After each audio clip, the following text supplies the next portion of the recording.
Zombie Apocalypse.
Mga kababayan kong Pilipino, a pleasant and safe evening to all of you. Sana nasa mabuting lagay kayo. Recently, we have seen both positive and sad,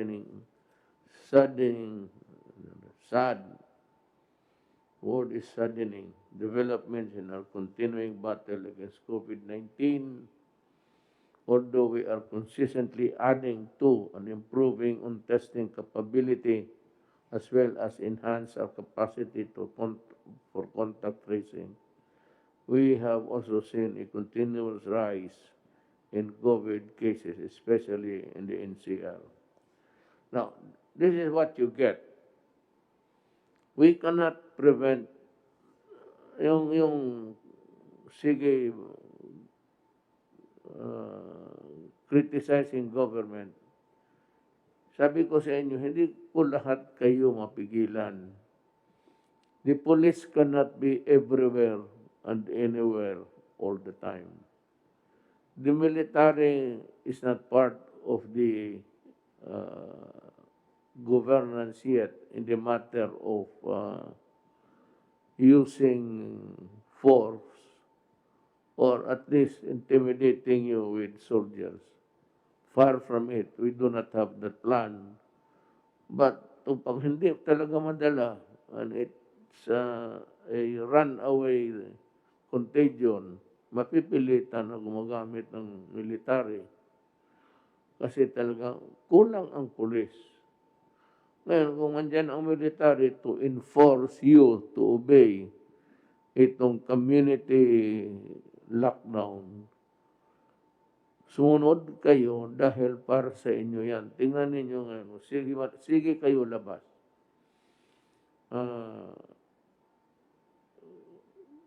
Di umami yung contamination ng pasa. Ito ang dilemma ko. Dito ako between the devil and the deep blue sea. Gusto na mga doktor na i-lockdown kung may mga na-infected yan. The percentage of the people affected in the community is not given any figure kung ilan sila. Ito namang sa kabila, kailangan natin ng palabasin yung mga tao lalo na sa mga trabaho na kailangan talaga ng bayan, food and everything, and also to move the economy. Alam mo, ang mga doktor, sabihin ko sa inyo, pag hindi ko na talaga rin sila mapigilan, dahil po wala na akong pera na ibigay sa kanila. Kaya kailangan sila lumabas para magtrabaho. Yan ang ano ko. I-lockdown ko, ubos na yung pera na binigay ng Congress na bigyan kayo ng ayuda, yung pera panggastos. Wala na ako niyan. Sabi, on your own ka, totoo. Kailan lumabas ka para maghanap buhay, para makakain. So I'm telling the doctors, much as I would want really to give in to your demands, especially in the matter of lockdown, I want it because I do not want the contamination to continue. It's a it's a thing that's running like it's a continuing thing. Tapos, ito ngayon yung kailangan ko rin bitawan. So, do not be surprised if there's a rise. One, yung ayaw talagang maniwala. That for any reason, they want to get out, and I don't know what you want to accomplish, but if it's food for your family, medyo tatanggapin ko yan kasi hindi ko na kayo mapakain lahat eh. Noon may pambigay ako. Kung meron lang akong pambigay, ibibigay ko sa inyo araw-araw para mabubuhay kayo, makakain. Problem is, the funds are already depleted. Deplete na ang ano natin, at kailangan natin ng magtrabaho yung iba. The challenges are daunting, but we will not be defeated because we have the strong faith in God. Totoo yan. And in the resilience of the Filipino people. Totoo rin yan. Sanay tayo yan. Our National Action Plan against COVID-19 is also strong. At ginagawa namin lahat ng magagawa, ginagawa namin para sugpuin itong COVID. But for yung mga rason na yan, yung ekonomiya, pagkain ng tao, i-balance mo doon sa lockdown. Yun na lang ang magawa natin, hinahabol natin. And then, maligaya ako. Kasi ang Russia, kaibigan natin ito. Hindi tayo lang, wala tayong away sa Russia. Kaibigan natin. Ang ano nila is, magbigay sila ng bakuna. Wala naman silang sinasabi, bayaran mo. Ito, tingin ko kay President Putin, tulong niya sa atin libre. Kaya ngayon, tinatanggap natin at kung ano ang supply, mag-usap pa kami kung ilan ang supply at kailangan natin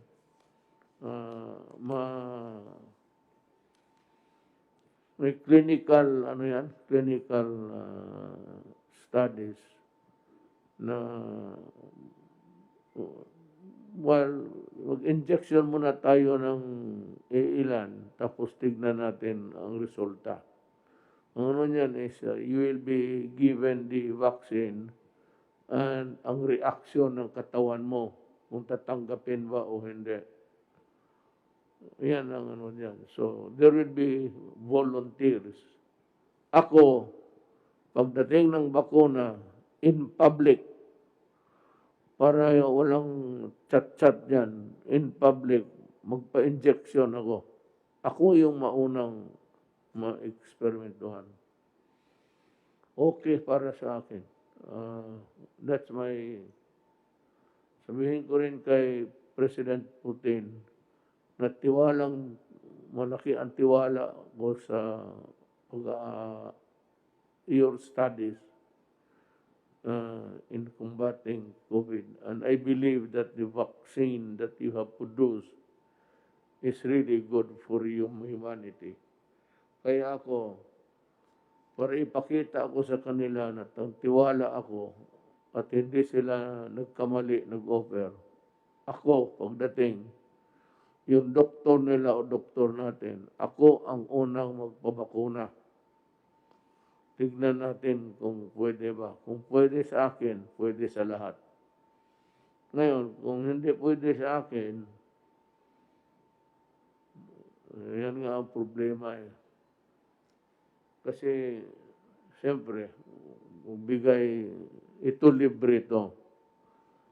Kung may magbigay na, I do not know what country, America, you'll have to pay for it, actually. The ones are working on COVID sa vaccine sa America is Pfizer, Johnson and Johnson. Kaya malaking kumpanya. Whether or not magbigay ng libre ang Amerika, wala pa akong, hindi ko naman sinasabi na hindi, pero ang sigurado ko ang Russia.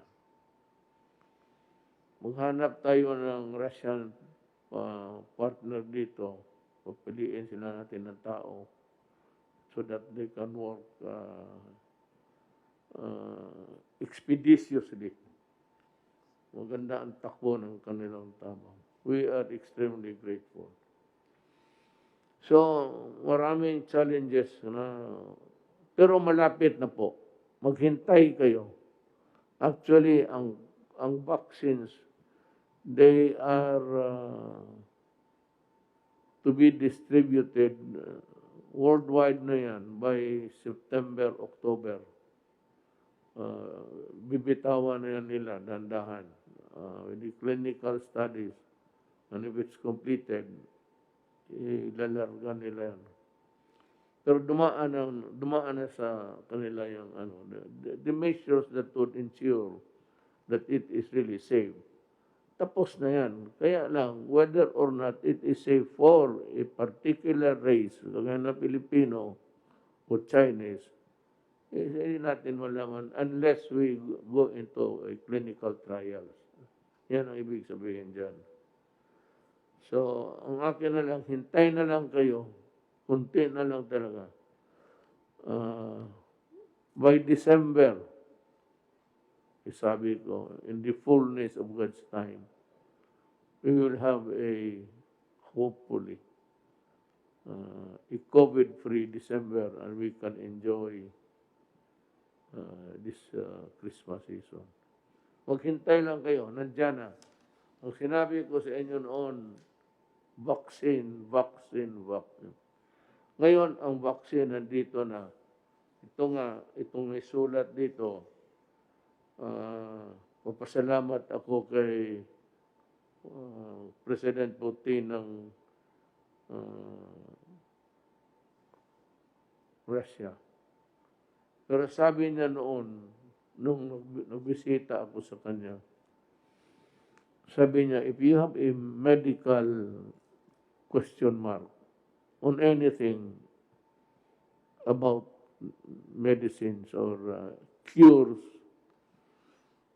feel free to call me and anyone you'd like to be confined and treated here in Russia, we will. Yan ang sabi. And we will help you develop the medicines that your country needs. Sabi talaga niya, wala lang follow-up kasi it would require a constant communication and exchange of ideas. Napuputol because walang follow-up.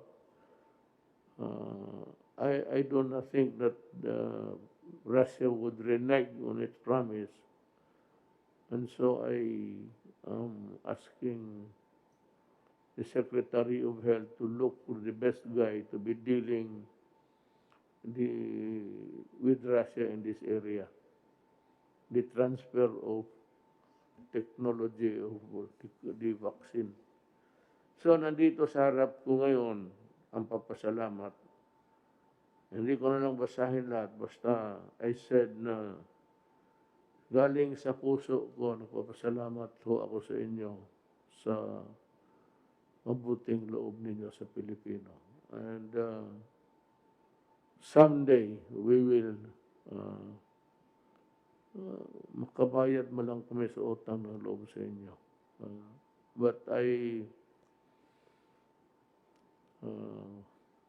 promise you that the Philippines and Russia will remain friends forever. And ako, I do not take sides in the geopolitical struggle. Basta ako, Russia. Salamat po, pipirmahan ko itong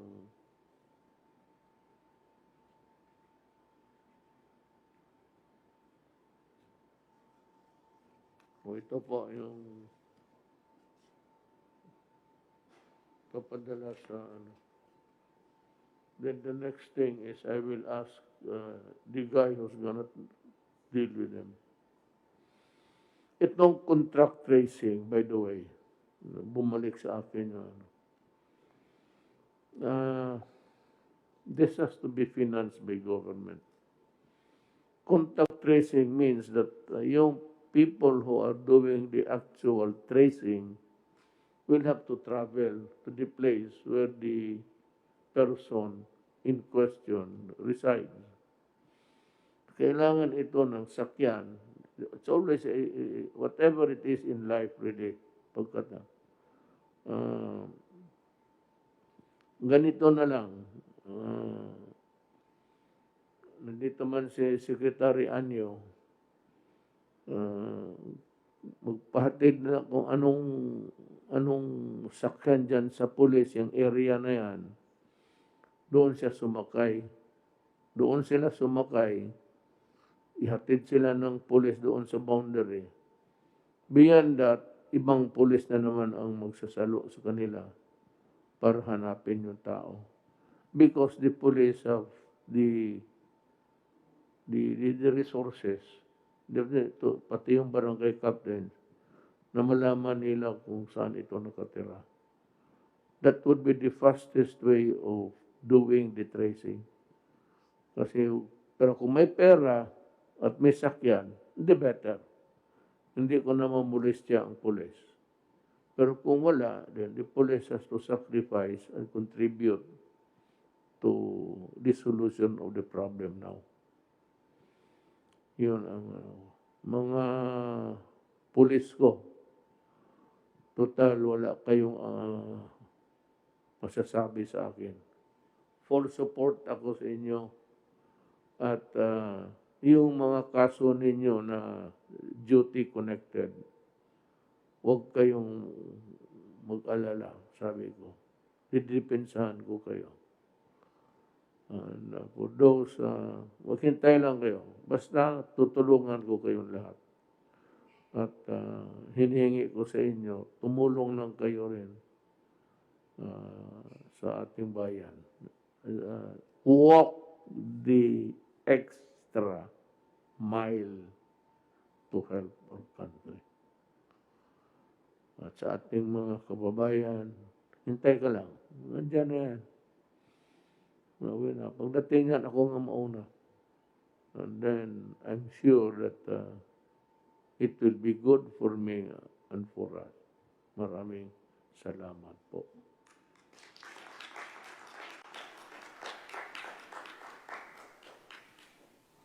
Yes, sir. Nasupokit ako. Opo, Mr. President. I-report ko lang po itong importanteng instruction po ninyo last week sa akin.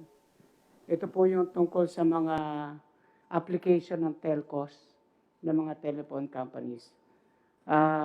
Apat po na kumpanya ang nag-apply po, ang Touch Mobile and Globe Telecommunication, Smart Communication, ang Dito Telecommunity Corporation, at yung mga iba pang maliliit na mga kumpanya katulad ng Huawei at iba pang mga kumpanya. Sa utos po ninyo ay inimbentaryo namin yung lahat po ng LGUs kung saan po meron pending application for 2020. 55 probinsya at 25 cities. So bali 80 LGUs. Total po ay 1,930 applications. Na-approve na po ay 1,502. Ang natira lang po ay 428 na pending application at ito po ay babantayan namin para siguradong hindi po magtatagal dahil sa lumang sistema, 241 days, 19 permits at saka 86 document requirements.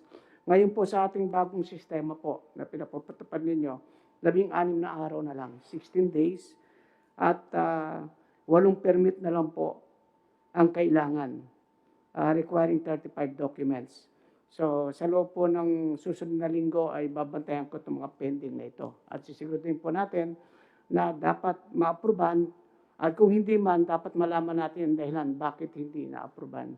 So bibilis po yung ating proseso sa application ng telcos.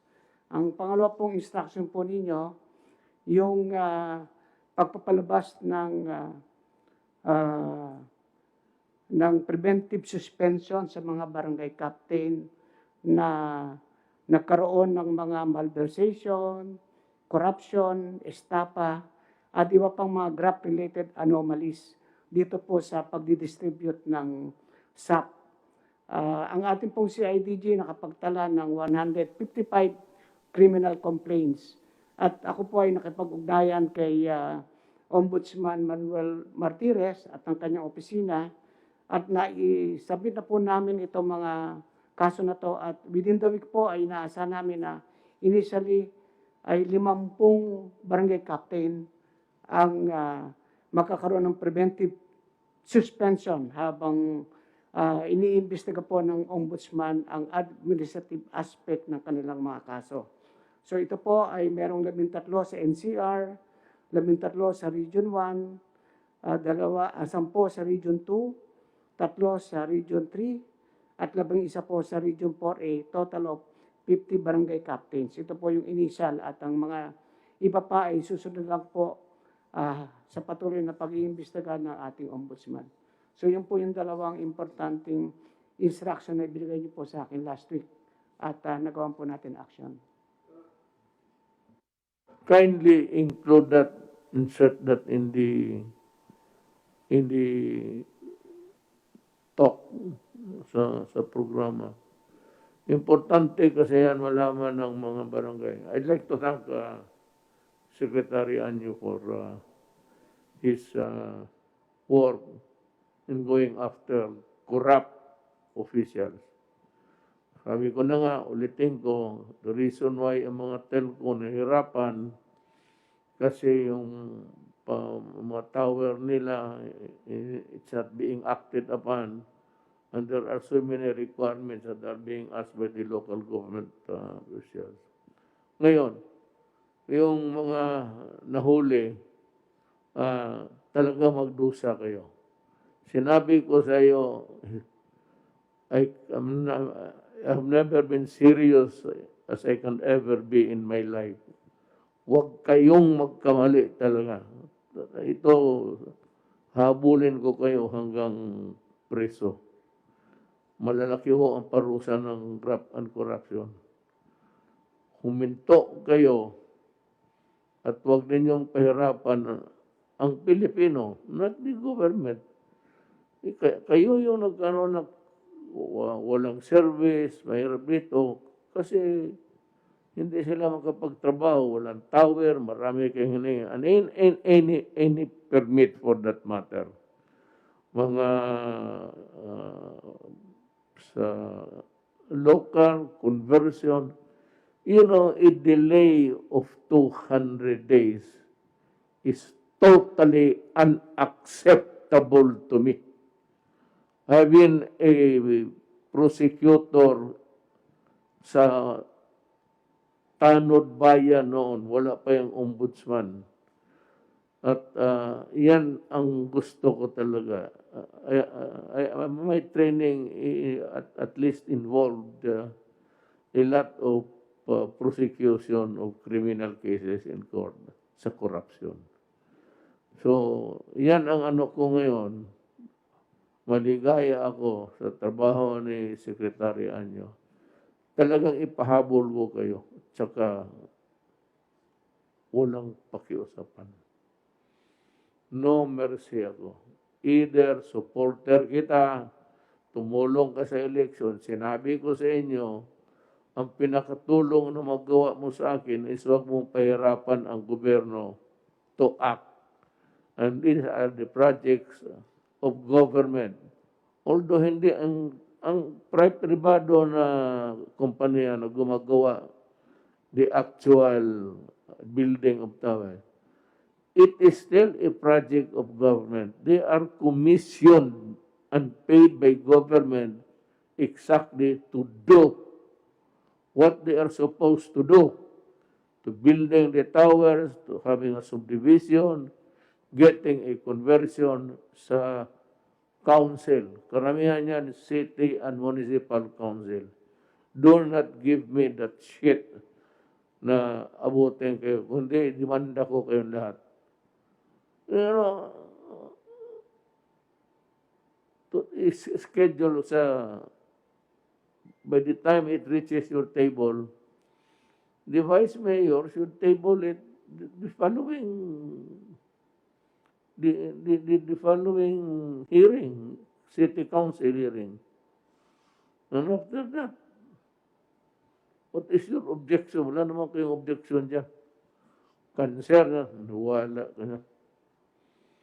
Ako nga sabi ko, malapit ako. Tanungin mo yung dito, taga rito. Malapit ako sa tower. Nakikita ko yung pula na parang blinker. Kaya ko talaga, huwag kayong magkakamali. Itong PhilHealth, sabi ko, yayariin ko kayo. Maniwala kayo. Yung mga inosente naman, wala kayong dapat, tahimik lang kayo at continue working.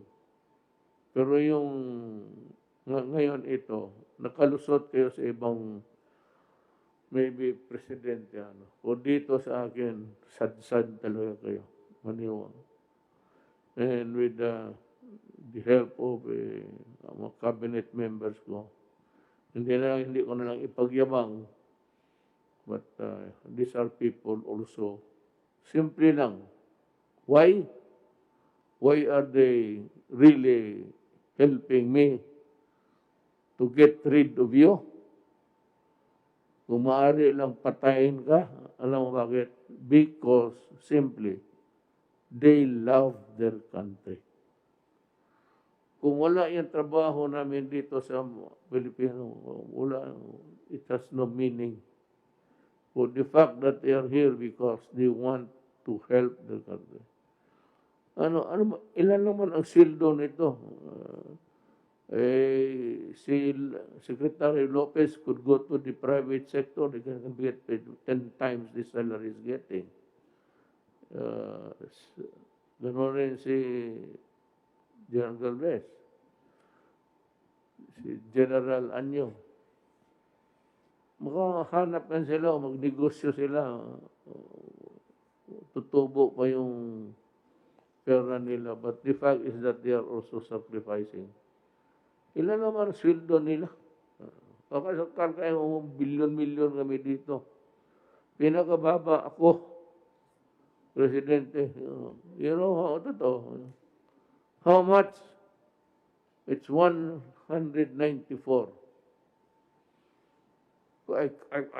Commute pa ako Davao, Manila. 2 asawa. Totoo man yan. So, alam man ninyo, noong nagkampanya ako, I was very honest with you. I said, I have 2 wives. So when you have 2 wives, you have 2 families. Paano? Hindi, wala. talagang yung isa naman, so may anak ako puro doon. Kasalanan ko ba yan? Sabi ko nung kampanya, I told you everything. Lahat na medyo hindi maganda sa pagkatao ko, niwas-was ko na. Pati yung pagsalita ko, magsabi ako, putang ina. Nilabas ko na lahat para malaman ninyo kung sino yung pinili ninyo. So with that explanation, I would say, hindi ako maghingi ng tawad. Sabihin ko lang, thank you for your understanding. Yung importante yung, kaya huwag niyo kalimutan, yung ilan na yung nakulong. Pakulong ko talaga itong putang ina to. Pati itong sa PhilHealth. Babawi ba yun?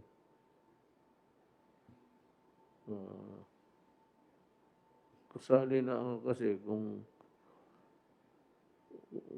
petition, if the ombudsman will summon you, kasi tatlo sila eh.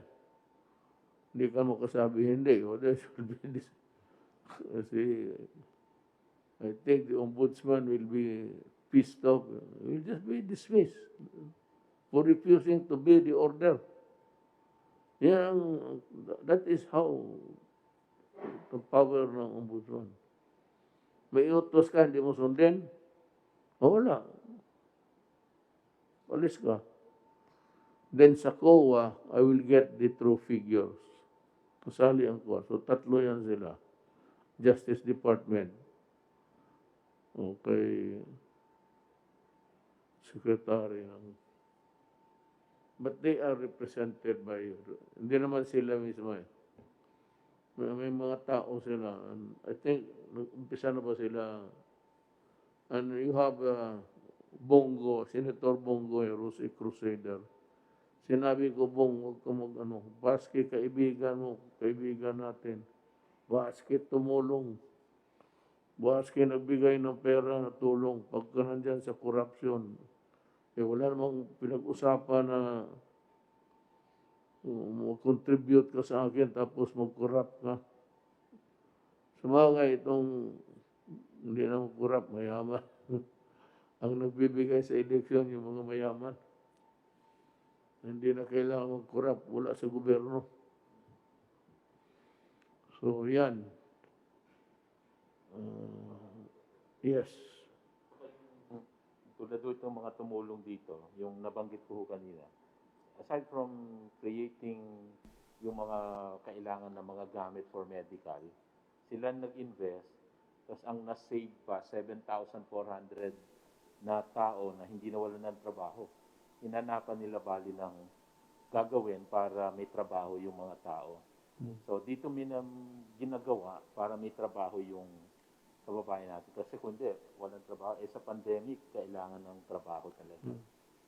Yeah, papasalamatan natin. Someday, we will, may araw rin na I will have a sort of a day where we can acknowledge with gratitude those who help us during the time when talagang sagad tayo sa hirap. They don't need to do it. They don't need to do it. But they are doing it. Ako, just naniniwala ako dyan sa utang na loob eh. Kasi sa kaming mga Bisaya, yung utang na loob, ano yan? Utang, tawag namin dyan.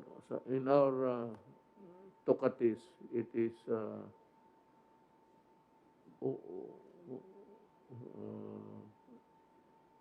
utang na loob is utang kabubuton.